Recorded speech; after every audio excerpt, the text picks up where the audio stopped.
Hey, what's going on, everybody? I'm Noah from PhoneDog.com. This is part two of our my two-part review, I should say, of Apple's iPad, because we may get another take on it from Adriana or one of the other editors. No, Adriana's got one. Been doing coverage on the site and over on today's iPhone.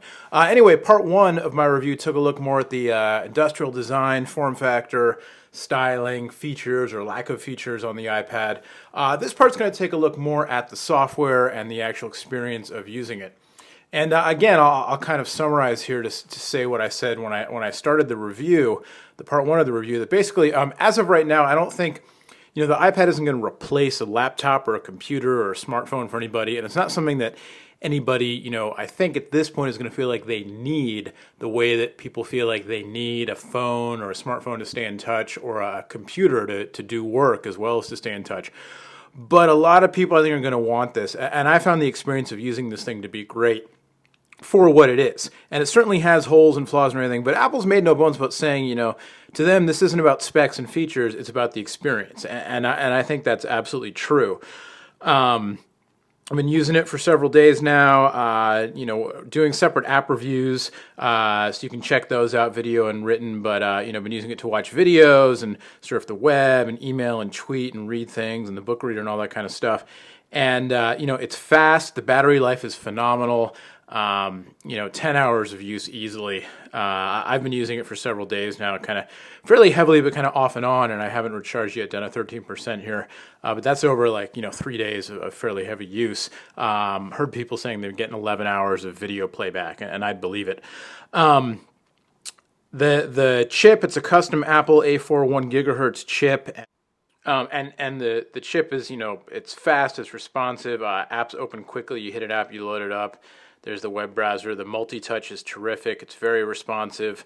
The accelerometer works. As we showed you before, there's a lock button on the side if you want to lock the screen in. It doesn't support Flash, the browser, so you're going to miss certain content. You're just going to get these white boxes, and that's definitely a big deal to some people as well. It should be, and the whole thing with Apple and Adobe and Flash and HTML5, now Google's getting involved, saying that Flash is going to be default in the Chrome OS and everything. That is what it is, and I will not profess to know the reasons behind all of that. It's business stuff, et cetera, et cetera. And it's too bad, because as of right now, there still is a lot of content out there on the web that's powered by Flash. But so YouTube video, hit the button, it plays inline now, which is kind of nifty. And, for stuff that's supported, it looks great, it sounds great. Works really well. What can I tell you? You can go out into full screen mode there, and Now today I got a pretty interesting package arrive, and there you go. High speed scrubbing, the whole thing. It's great. More on the video. In that other video I did looking at iTunes and Netflix and the ABC player.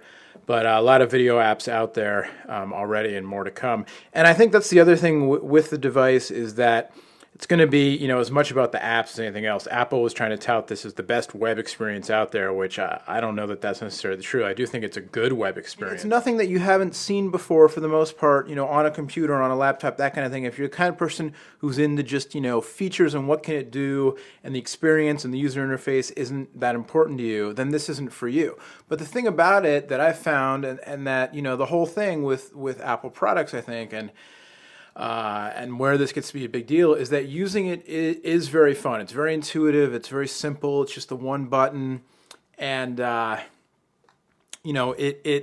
it's fun and it works well. And the size is really handy for taking around and using for different things.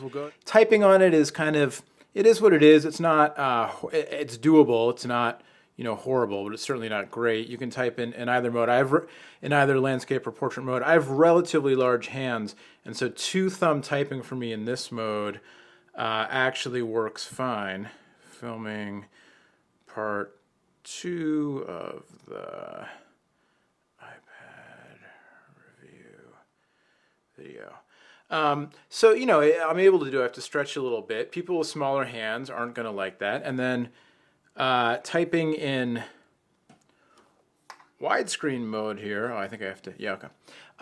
This is where it gets a little funny because it's going to be too large for most people to do two-thumb typing like this. You certainly can hunt and peck. That's going to get frustrating. Then actually trying to touch type on this thing.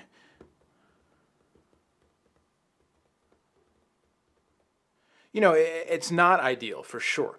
And this is where you're going to want to have something like a stand or, something to kind of, irony, we'll use a Verizon phone to prop this up. That's probably a little bit too far. We'll try this box. Is a little bit thinner, probably too, a little too much as well. You're going to have something to kind of prop it up at a better typing angle, and that's where they upsell you on a case and the whole thing. And so, that may be an issue for some people. That not being able to type on this thing means you're not going to be able to get a lot of work done on it, and that's going to be a deal breaker. And I absolutely get that.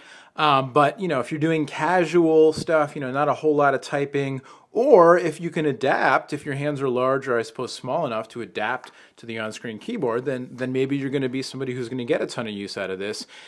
And there are already, Apple has the iWork suite available, and other document creation apps and notes and stuff like that. So maybe you will be able to get the use out of it. Or iBooks is Apple's sort of Kindle killer, their e-reader app, and it works pretty well. I just read a little bit. I downloaded this sample. When you go to, so you've got your library here, and it comes with Winnie the Pooh for free, and then you can buy books from the iBooks store here, and it loads up. And I downloaded a sample. A lot of these books you can get a sample of the book for free. So I downloaded a sample of this book called Uglies by Scott Westerfeld. Westerfeld, there you go. And it works well. It's pretty easy to read. It looks like a book. It's not the e-ink technology. So on the one hand, not going to do as well in direct sunlight, and arguably it's going to be a little harder on the eyes than e-ink. On the other hand, you don't need a light to read it. So if you're reading, like in bed or somewhere that's dark, you don't need a book light because the screen is backlit and it works. The typical Apple touches with the little animation of the screen or of the page turning and that kind of thing, or you can just tap or swipe. And then you go into this mode and you have, 2 pages at once, and you can change the font, the font itself and the size and everything. You can search for things and all that. And then, keep your books on the bookshelf. Like I said, Winnie the Pooh comes for free, and it's got the illustrations and everything. And, it's neat. It looks good. I actually am more of a magazine reader than a book reader at this point, which perhaps is a little bit sad, but it's kind of where I'm at right now. So I downloaded a few magazines. Popular Science, I'd heard a lot of good things about. The iPad version, and then Time as well. I'll get into a separate full review of those. The thing with these magazines, the Popular Science one is pretty heavy on the design. Both of these now were like $5 to download, which is way too much for one issue of a magazine. But those prices will come down in due time. But the Popular Science one kind of cool because you can turn the text on and off, on a page to just look at the visual as opposed to the text, and the text scrolls separately. And then, so some of these features here, where's the one? There is, this article, The Goods. So as you scroll through here, the different goods, you can see the page actually kind of scrolls with you in the overlay of the actual, this is a little roundup of gear, so the actual picture of the gear there. So kind of neat. So it'll be neat to see what different companies do with these designs for books and magazines.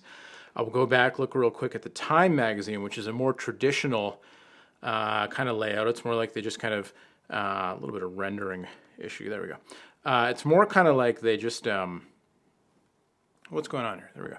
More kind of like they just kind of, took the traditional, now it's being buggy. There you go, version 1 software, version 1 of a product as you get. I read this last night and it was fine. Now it's being a little bit buggy. But it's like they took the traditional layout of the magazine and then just kind of put it into the iPad format here. And instead of, kind of radically redoing the whole magazine as Popular Science chose to do. Having some issues here, though, with the rendering. That's interesting.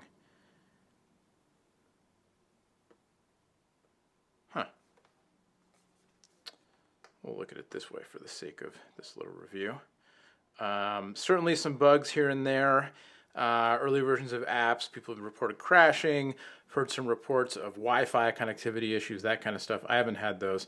Again, you know, $5 for magazines, and these don't have subscription options yet. Kind of too much. There's also the free Zinio magazine reader app, which this is not. This is the iPad version of it, but you can use Zinio on a smartphone, on your computer, you know, what have you. And so I have a Zinio account, and here's Car and Driver iPad Interactive Edition. And this is actually, I actually have the print copy of this particular issue. But if you tap on it, and table of contents, and we'll scroll back to the beginning. And so this is where I could see, because this is, you know, more or less magazine book size, and it's easy to hold and easy to read. And I, for one, have, you know, I'm a magazine junkie, so I have all kinds of magazines all over the house. And wouldn't it be nice to save on the paper and, you know, use a tablet, whether it's iPad or some other tablet that's coming out, to read the magazines instead? And so you can scroll down here, and we'll go to the table of contents. And this is pretty much, you know, this is kind of a bare bones version of an interactive magazine. It's just the print version, but then they have kind of hot links here. So if I want to read this cover story on the Porsche 911 GT3, you know, I just tap on it, and it goes right to the article. And then, you know, it takes it a second to load up here, but then it loads up, and you can look at the photos in high res. You can rotate them as well. I don't know if this particular one will let me scan or pinch and zoom. I don't think it will. Then I can go back to the article itself, and I can pinch and zoom there to zoom in to read the text. So pretty cool kind of look. And again, you know, not without its glitches for sure, but even when it does glitch, it's pretty easy to get it back. So, you know, certainly a look. I don't think anybody's quite there yet with the whole, you know, this is going to replace the print industry. I don't know if I buy that, but definitely an interesting alternative already. And with Zinio, you can purchase subscriptions, and they're cheap. They're cheaper than the print version, $7 to $10 for a year's worth in some of the magazines I've looked at so far. So hopefully these iPad-specific kind of app versions of the magazines will come down in price pretty soon as well. Another obvious use, you know, for the tablet will be for drawing and taking notes and that kind of thing. So here's a very inexpensive painting app I downloaded called Doodle Buddy, and it's got some UI things that I don't really like about it, but you know, you can draw on the screen and then draw in another color. I'm drawing here something abstract, and then I can use these stamps, and I can put in a whole bunch of stamps. I'll put a bunch of dog paws all over the place. And you know, great, it's just a little doodle app. You can do a background behind it and whatever, and then you can save them or you can email them off. Something, you know, perhaps a little more productive, Adobe Ideas. There was another app here. You know, you get the idea. There's a ton of apps. The Epicurious app is very cool. We'll do a review on that. There's this one called, you know, Accordeon, which is an accordion app, which I'm no accordion player, but, you know, multi-touch. You get the idea. The NPR news apps obviously are going to be a big deal. We talked about the magazines and newspapers and e-reader and stuff, but then also, you know, news-specific apps. The NPR app is very cool. Whatever you think of NPR's content, whether you're a fan or not, I think they did a nice job of designing the app because, oh, look, it crashed. Because when it runs, it lets you kind of browse through NPR stories and get kind of the combination of text and images and sound kind of all at once. So if we do, Ravi Shankar just turned 90. So let's look at the Ravi Shankar interview. And what we can do, we'll put this down into widescreen mode. And so we can listen now to the story. And you have to, you know, there's an ad. Everybody needs ads. They gotta fund all this development. And then you're gonna want to have your cleaning cloth handy to get those. That oleophobic fingerprint resistive coating only does so much, man, and it doesn't really do all that much. Anyway, so we'll close this.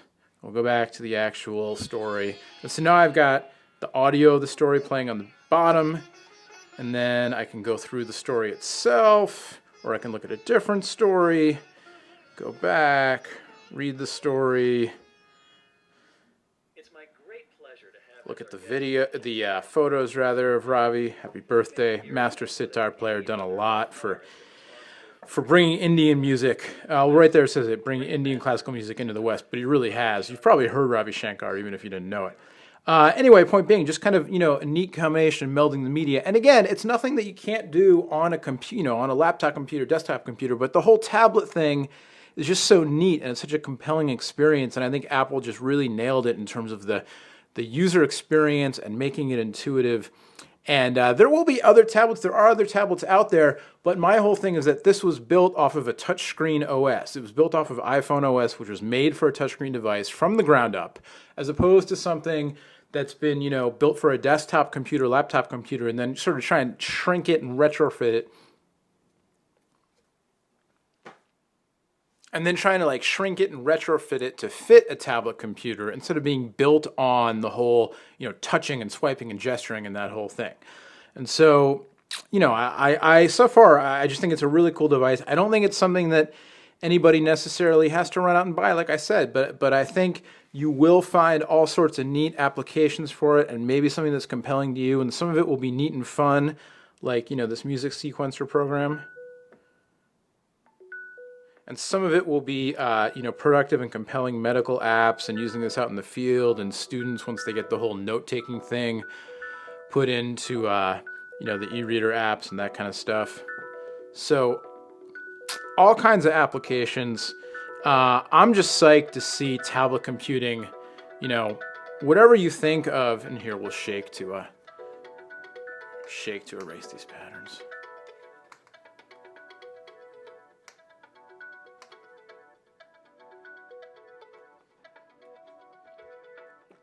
So, whatever you think of Apple and iPad or, the whole App Store thing or whatever else, it's just cool to see tablet computing starting to hit the mainstream because I think there's just so much potential for neat stuff. I keep saying neat, but I do think it's neat.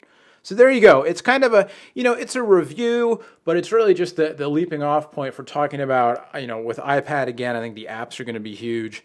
And with tablet computing in general and what that's going to mean to mobile computing and, you could see somebody, instead of having a smartphone, having just a regular phone and a tablet, or maybe both, or maybe for some people they won't need a laptop, or who knows. It's neat stuff, and it's why I like covering technology, because it's fun.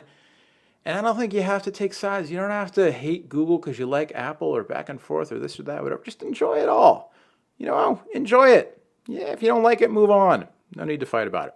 So there you go. We'll have a lot more coverage of the iPad and the other tablets coming out, the NVIDIA Tegras and the Dell Androids and everything else on PhoneDog.com and our other sites, today'siPhone.com, DroidDog.com, BeBerryDog.com, and, app reviews, accessory reviews, all that stuff. All right, till next time, I'm Noah from PhoneDog.com. Thank you so much for watching. And, sound off in the comments, but be nice to each other. There's no need to fight to express your opinions. You know what I'm saying? We'll see you later. Bye-bye.